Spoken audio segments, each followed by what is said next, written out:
오늘 말씀의 제목은 스올에서 속량하신 하나님. 속량은 건져주다, 구원하다, 구조하다 이런 뜻이죠. 스올에서 속량, 건져주시는 하나님. 자, 그렇다면 여기서 스올이라는 말은 어떤 뜻을 가진 단어일까요? 스올은 1차적으로는 무덤이라는 뜻이 있습니다. 그리고 두 번째로는 지옥이라는 뜻을 가지고 있습니다. 근데 매우 중요한 것은 세 번째 제가 기록한 바로 그 부분이죠. 호세아 13장 14절에 나오는 이스라엘의 유배지를 스올이라고 불렀다고 사전이 해석해주고 있습니다. 바로 이 스올의 세 번째 뜻이 오늘 강론과 관련된 내용입니다.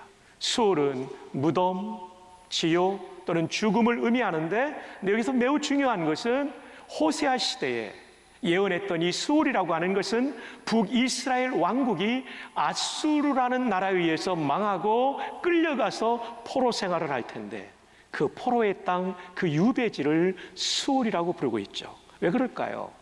포로의 땅은 살아도 사는 게 아니고 죽음 같고 마치 무덤에 들어간 것 같은 암울한 삶이기 때문에 포로의 땅에서의 삶을 이 본문에서는 스올이라고 이렇게 하나님께서 말씀하고 계시는 것입니다. 그런데 하나님의 끝없는 사랑은 이들을 이 스올이라고 불려지는 아수르 땅에서 영영히 버려둘 것이 아니라 때가 되면 남유다의 회복과 함께 이들도 돌아오게 하실 것을 말씀하고 계시죠. 그것을 본문에서 스올에서 속량, 아수르 땅에서 건져주시는 하나님, 그 하나님이라고 오늘 본문은 말씀해주고 있습니다. 자, 그렇다면 이들이 이렇게 스올에 던져질 이유는 무엇이었습니까? 제가 지금 미래형 동사를 썼죠. 던져질. 왜냐하면 호세아 시대는 아직 망하지 않았기 때문입니다. 이들이 스올이라고 불려질 만한 아수르 땅에 던져질, 포로의 땅에 던져질 이유는 무엇이었을까요? 그 첫 번째 이유를 소개합니다. 첫째로 그들이 스올에 던져질 이유는 우상 숭배 때문이었습니다. 그들이 스올이라고 불려지는 이 어둠과 그리고 죽음의 땅인 아수르에 던져질 이유는 그들이 우상을 숭배하는 범죄를 저질렀기 때문이었습니다. 여러분, 그런데 호세아가 살던 시대의 북이스라엘, 여로보암 2세가 통치하던 그 나라는 매우 부강한 나라였다는 것을 말씀드렸죠. 오늘은 좀 더 구체적으로 여러분에게 설명을 드리겠습니다. 1절을 보시면 에브라임이 말을 하면, 에브라임은 북이스라엘의 별명이죠. 왜냐하면 북이스라엘의 지파 가운데 가장 주도적이고 규모가 큰 지파였기 때문에. 그래서 에브라임이 말을 하면, 이것을 다른 말로 풀이하면 북이스라엘이 말을 하면 사람들이 어땠다고요? 떨었다. 왜냐하면 그만큼 강한 군사력을 가지고 있었기 때문이죠. 자, 그럼 실제로 그랬을까요? 네, 열왕기하 14장 25절에 오면 그들이 하맛 어기, 북쪽으로는 하맛 입구로부터, 어기는 입구를 말하죠. 엔트런스. 하맛 어기로부터 아라바 바다 사해까지 통치의 영역을 확장했다고 말합니다. 지도를 보시면 하맛 어기는 저 시리아 북쪽까지 영토를 확장했다는 것입니다.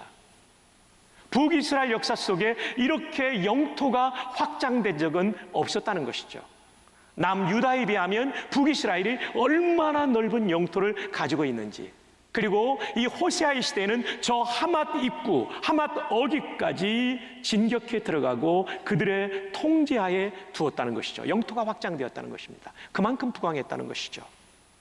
그 다음에 또 보면 열왕기하 14장 28절에 오면 다메섹을 속국으로 삼았다고 했습니다. 속국을 삼을 만큼 그들은 군사적으로 힘을 가지고 있었다는 얘기죠. 한 걸음 더 나아가 그들이 차지하고 있는 영토는 가나안 땅에 국한된 것이 아니라 요단강 너머에 있는 트랜스 요르단, 영어로 트랜스 조던이라고 부르는 트랜스 요르단 지역까지 그들은 관할하고 통치하고 있었습니다. 트랜스 요르단은 좀 설명이 필요하죠. 트랜스라는 말은 영어로 넘어가다는 것입니다. 요르단은 요단강을 말해요. 요단강을 넘어가다. 근데 이 요단강을 넘어간다 할 때 기준이 어디냐면 가나안 땅이거든요. 가나안 땅은 요단강을 기준으로 서쪽이기 때문에 요단강을 넘어갔다는 얘기는 동쪽을 말하는 겁니다. 요단강 동편.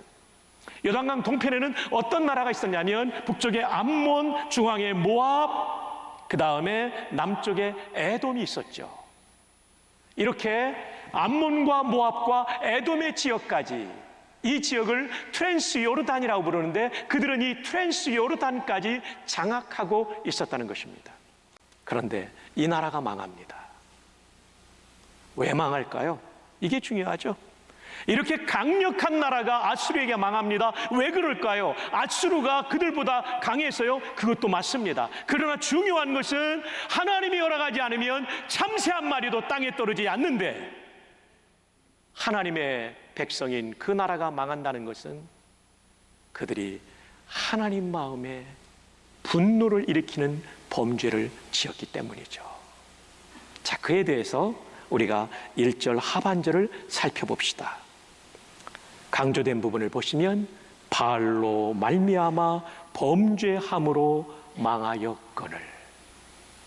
그렇게도 에브라임이 말을 하면 사람들이 떨 정도로 강력한 국가였지만 왜 망하게 되었냐면 바알로 말미암아 범죄함으로. 얘기는 무슨 뜻입니까? 바알을 하나님보다 높이고 섬겼기 때문에, 이 우상 숭배 때문에 망하게 되었다라고 말합니다. 그렇습니다. 여기에 북이스라엘은 신약시대에 우리 성도들을 가리키는 것입니다. 왜냐하면 북이스라엘은 신정 통치의 나라였기 때문이죠. 그렇습니다. 성도도 교회도 아무리 막강하다 할지라도 우상을 섬기면 무너질 수밖에 없는 것입니다. 그러므로 저와 여러분의 생애 속에 또 우리 교회의 가장 중요한 것은 하나님을 최고로 높이는 교회가 되고 하나님을 최고로 높이는 성도가 될 때 우리의 인생의 진정으로 하나님께 복을 받을 줄로 믿습니다. 여러분, 우상을 숭배하면 어떻게 망하는가를 3절을 통해서 보실까요? 함께 한번 3절을 한 마음으로 크게 한번 읽어봅시다. 시작. 이러므로 그들은 아침구름 같으며 쉬이 사라지는 이슬 같으며 타작마당에서 광풍에 날리는 쭉정이 같으며 굴뚝에서 나는 연기 같으리라. 자, 이 공통점이 뭘까요? 아침구름 빨리 사라집니다. 이슬 빨리 사라집니다. 타작마당에서 광풍에 날리는 쭉정이, 여러분 쭉정이가 알곡이 아니니까 얼마나 가벼워요. 알이 없으니까. 그러니까 바람 한번 휙 불면 날아가 버려요. 어디로 갔는지도 몰라요. 굴뚝에서 나오는 연기, 화물선 같은 데서 어마어마하게 뿜어내는 연기도요, 시간 좀 지나면 다 사라져 버립니다. 여러분, 우상 숭배하면 대단해 보이는 인생도 이렇게 사라져 버리고 소멸되고 망한다는 것을 비유하고 있는 것입니다. 우리는 절대로 우상 숭배하면 안 됩니다. 한 걸음 더 나아가 13절은 이렇게 말합니다. 해산하는 여인이 어려움이 그에게 임하리라. 여러분, 해산에 아이를 낳는 산통이라는 것이 얼마나 고통스럽습니까? 북이스라엘에 이것이 있다는 것이겠죠. 중반절이면 해산할 때가 되어도 그가 나오지 못하느니라. 아이가 나오지 못하면 산모와 아이가 함께 죽는 거예요. 이처럼 북이스라엘이 멸망당할 것을 말씀하고 있는 것입니다. 자, 지금까지 드린 말씀은 첫째, 북이스라엘이 수월에 던져질 이유는 우상 숭배 때문이었다는 것입니다. 자, 그럼 두 번째는 무엇일까요? 우상 숭배는 수월에 던질 만큼 큰 범죄라는 겁니다. 작은 범죄가 아니에요. 여러분이 제가 말씀드린 9가지 우상 중에 하나를 섬기는 게 절대로 작은 게 아니에요. 이건 큰 범죄라는 거죠. 가볍게 여겨서는 안 된다는 거죠. 그러면 왜 이런 우상 숭배에 빠집니까? 먼저 보면 우상 숭배는 하나님의 은혜에 대한 배은망덕이 있기 때문에 빠지는 거예요. 하나님의 은혜에 대한 배은망덕. 배자는 등배자 아닙니까? 은혜를 등지는 거예요. 하나님께 등을 돌리는 거예요. 망덕, 잊을망자에 큰 덕자, 덕을 잊어버리는, 그분이 나에게 베풀으신 은총을 잊어버리는 거죠. 여러분, 하나님의 은혜를 잊어버리면 사람이 자기 능력으로 뭔가 된 줄 알고 교만해지고 반드시 자기 자신을 우상으로 섬기든지 돈을 아니면 성공을 섬기든지 반드시 우상을 섬길 수가 있다는 것입니다. 자, 4절 한번 읽어주실까요? 시작. 그러나 애굽 땅에 있을 때부터 나는 내 하나님 여호와라. 나밖에 내가 다른 신을 알지 말 것이라. 나 외에는 구원자가 없느니라. 애굽 땅에서 노예 생활할 때 그들을 건져주신 분은 여호와 하나님밖에 없는데 그들은 그 하나님의 구원의 은총을 잊어버렸다는 거죠. 5절. 내가 광야 마른 땅에서 너를 알았거늘. 출애굽하여 광야를 지나는 동에도 하나님이 알고 그들을 인도하셨다는 거죠. 6절. 그들이 먹여준 대로 배가 불렀고 배가 부르니 그들이 마음이 교만하여 이로 말미암아 나를 어떻게 했다고요? 잊었느니라. 배가 부르면 하나님을 잊어요. 우시아도 강성해지니까 하나님을 잊어버리고 교만하게 되는 거죠. 또 하나, 왜 우상 숭배하게 되냐면 우상 숭배는 하나님과의 약속을 배신한 것입니다. 약속을 잊고 배신한 거예요. 호세아 13장 16절에 사마리아가 그들의 하나님을 배반하였다라고 말합니다. 이 하나님은 어떤 하나님입니까? 그들이 이집트에서 나온 출애굽한 다음 시내 광야에서 시내산 기슭의 시내 광야에서 하나님과 약속을 맺죠. 그 유명한 시내산 언약입니다. 하나님께서 내가 너희들을 내 백성으로 삼겠다. 그리고 제사장 나라로 삼아서 세계 모든 민족을 한자로 열방이라고 그러죠. 열방의 복의 통로가 되게 하겠다. 그들이 말합니다. 하나님 감사합니다. 우리가 하나님 말씀대로 살지요. 이게 출애굽기 19장이에요. 19장 다음 장이 몇 장이죠? 예, 이제 저를 아시죠? 쉬운 거 드린다는 거 질문을 20장이에요. 20장이 뭐가 나오죠? 십계명이 나옵니다. 19장에 내가 너를 제사장 나라로 삼겠다, 내 백성이 되라 하니까 그렇게 하겠습니다라는 약속을 받고 이 하나님의 백성이 살아야 될 삶의 지침으로서 그 다음 장인 20장에 십계명을 준 거예요. 십계명의 1계명과 2계명을 볼까요? 3절. 너는 나 외에는 다른 신들을 내게 두지 말라. 내가 너희의 왕이 되고 너희들이 내 백성이 되는 방법은 다른 신 섬기는 거 아니야. 근데 지금 북이스라엘이 바알신을 섬기고 있잖아요. 4절. 너를 위하여 새긴 우상을 만들지 말고 바알과 아스토락과 수많은 우상을 형상화해 가지고 심지어 금송아지를 만들어 놓고 이 금송아지가 여호와라고 속이는 말을 했던 것이죠. 우상을 만들지 말라고 했는데 만들어 버렸어요. 5절. 그것들에게 절하지 말며 그것들을 섬기지 말라라고 하셨는데 이들은 그것들에게 절하고 섬겼어요. 우상 숭배한 것입니다. 북이스라엘이 심각한 우상 숭배에 빠졌죠. 그러면서 하나님 이렇게 말씀하십니다. 내 하나님 여호와는 어떤 하나님이라고요? 질투하신 하나님. 여러분, 질투라는 단어는 좀 부정적인 단어입니다. 사람이 좀 째째하다는 느낌을 들게 하는 게 질투라는 단어예요. 그런데 하나님께서 자신을 질투하시는 하나님이라고 하실 때 그럼 하나님이 째째한 분이라는 뜻일까요? 아니죠. 하나님은 광대하시고 위대하신 분이죠. 우리 오늘 장로님의 기도처럼 그분은 크고 위대하신 분인데 왜 질투하는 하나님이라고 말할까요? 다른 데 사용하는 것이 아니라 우상을 섬기면 내가 질투하겠다는 거예요. 우리를 향한 하나님의 사랑이 독점적이고 배타적인데 그 사랑을 다른 우상과 나누면 내가 그거 견딜 수 없다는 거예요. 우상 숭배는 또 하나님을 대적하는 것이라고 말합니다. 9절에 보면 함께 한번 읽어볼까요? 시작. 이스라엘아, 내가 패망하였나니 이는 너를 도와주는 나를 대적함이니라. 하나님을 대적하는 게 뭘까요? 우상 숭배예요. 우상 숭배는 하나님에 대한 배신일 뿐만 아니라 하나님과 맞서 싸우는 거예요. 하나님과 전투하겠다는 거예요. 얼마나 무모한 일입니까? 이건 내가 100번 싸워도 100번 질 수밖에 없는 싸움인 것입니다. 하나님을 대적으로 몰고 있는 것이 우상 숭배입니다. 마지막 세 번째. 그러나 여기에 하나님의 사랑이 있어요. 그러나로 시작돼요. 그러나 회개하면 수올에서도 그 절망의 자리인 수올에서도 반드시 건져주신다는 거죠. 회개가 이렇게 중요합니다. 회개하면 수올에서도 반드시 건져주십니다. 하나님의 사랑은 끝이 없어요. 회개하면 언제든지 탕자를 기다리시는 아버지처럼 받아주는 거죠. 하나님의 사랑이 이거예요. 그래서 이 호세아서 강해의 시리즈 이름이 끝없는 하나님의 사랑 아닙니까? 끝없는 사랑 이야기. 이것이 호세아서예요.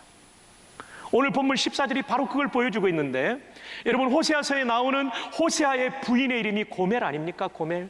이 고멜은 북이스라엘의 영적 상태를 보여주는 인물이었습니다.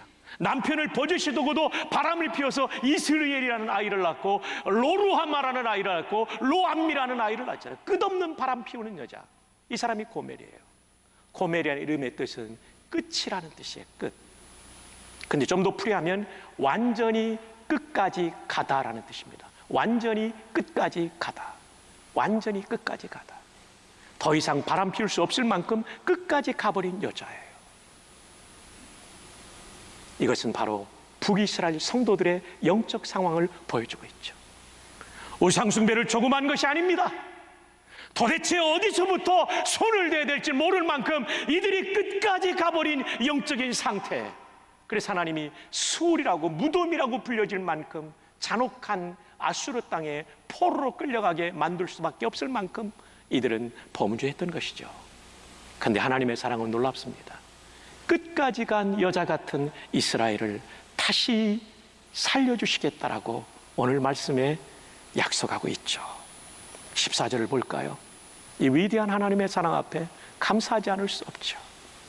오늘 이 자리에도 망가진 인생을 가지고 온 수월 같은 인생을 살다 온 분들이 계실 텐데, 여러분 이 말씀을 잘 들어보십시오. 여러분에게 주시는 소망의 메시지입니다. 내가 그들을 어디의 권세에서? 수월의 권세에서 뭐하며? 속량은 건져냈다는 겁니다. 돈 주고 노예로 끌려가는 사람 샀다는 얘기입니다. 사망에서 뭐 했다고요? 구원했다는 것입니다. 전부 구조, 구원의 뜻을 가지고 있어요.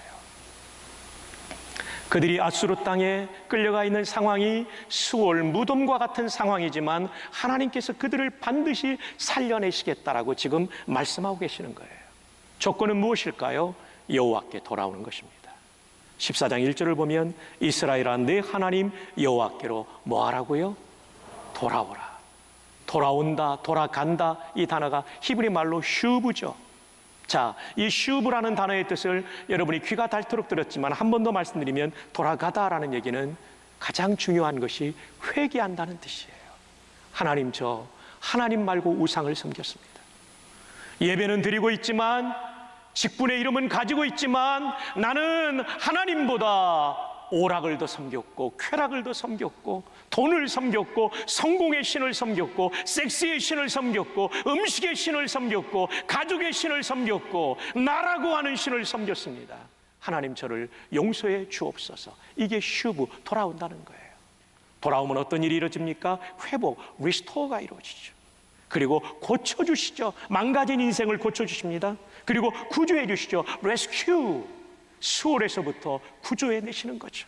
그리고 마침내 부흥을 주십니다. 리바이벌, 부흥의 은혜를 베풀어 주시는 거죠. 주 안에 사랑하는 성도 여러분, 우리가 아무리 인생에 수월과 같은 환경이 있다 할지라도, 우상을 섬김으로 말미암아 수월과 같은 환경에 있다 할지라도 진정으로 하나님께 회개하면 하나님께서 회복시키시고 고쳐주시고 부흥시켜 주실 줄로 믿습니다. 이것이 바로 우리가 살 길이죠. 이 약속을 더 보강하는 말씀들이 중반절과 하반절에 나와요. 자, 14절 중반절에 보면 사망아 내 재앙이 어디 있느냐, 수월아 내 멸망이 어디 있느냐. 우리말로 보면 이게 정확하지 않아요. 이런 부분은 신학자들의 도움을 받아야 되죠. 김희보 박사님의 주해에 보면 이렇게 나옵니다. 사망아 내 재앙이 어디 있느냐, 수월아 내 멸망이 어디 있느냐. 히브리 원문에서 직역하면 이런 뜻이라는 겁니다. 사망아 내가 내 재앙이 될 것이다. 사망 자체가, 물론 성도에겐 사망도 천국과는 관문이지만 일반적인 사망은 재앙이잖아요. 근데 그 사망을 이기는 재앙으로 사망을 제압하겠다는 거예요. 그 다음에 수월아 내가 내 멸망이 될 것이다. 무덤이 멸망의 자리 아닙니까? 근데 이 멸망의 자리인 무덤을 더 큰 멸망으로 덮어버린다. 이건 무슨 말이냐면 이긴다는 거예요. 여호와께서 사망과 무덤을 이길 것을 말씀하는 것입니다. 여러분 이 말씀이 어디에 나오는지 압니까? 또 신약의 부활장인 고린도전서 15장 55절에 사망아 너의 이기는 것이 어디 있느냐 할 때 이 말씀이에요. 이 호세아 13장 14절을 고린도전서 15장 55절에서 바울 사도가 인용하고 있는 것이죠. 자, 이 얘기는 무슨 뜻입니까?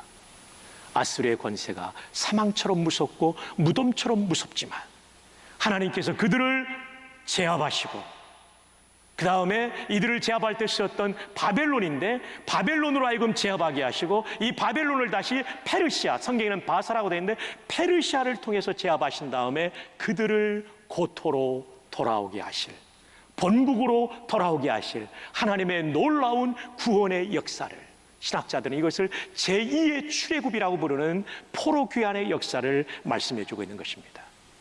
남유다의 백성들이 돌아올 때 함께 이스라엘 사람 돌아오는 것이 에스겔 37장에 나오지 않습니까?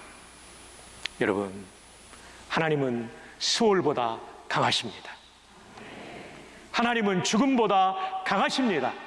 당연히 강하시죠.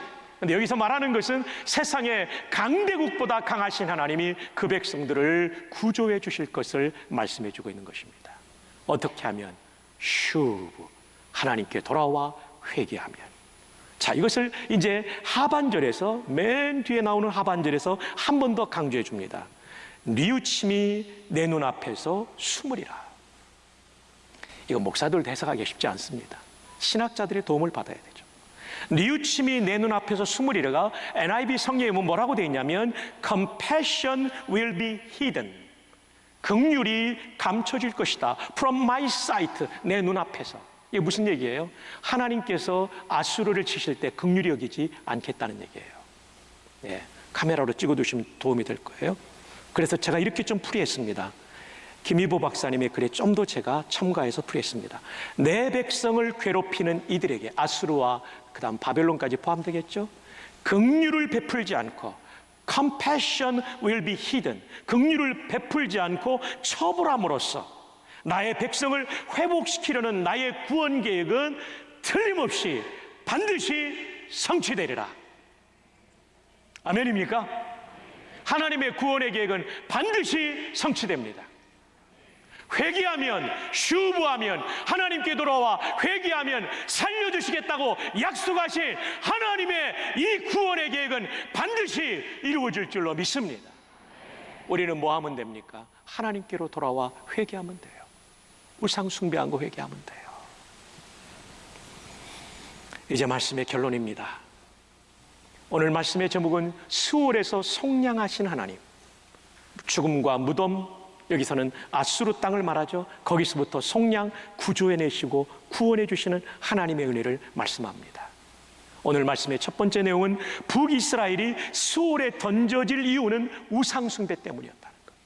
두 번째, 우상 숭배는 수월에 저 아수르 땅에 던져지고 포로 생활할 만큼 큰 범죄였다는 거죠. 저와 여러분의 삶 속에 있는 우상 숭배 무엇인지 분명히 분별해야 돼요.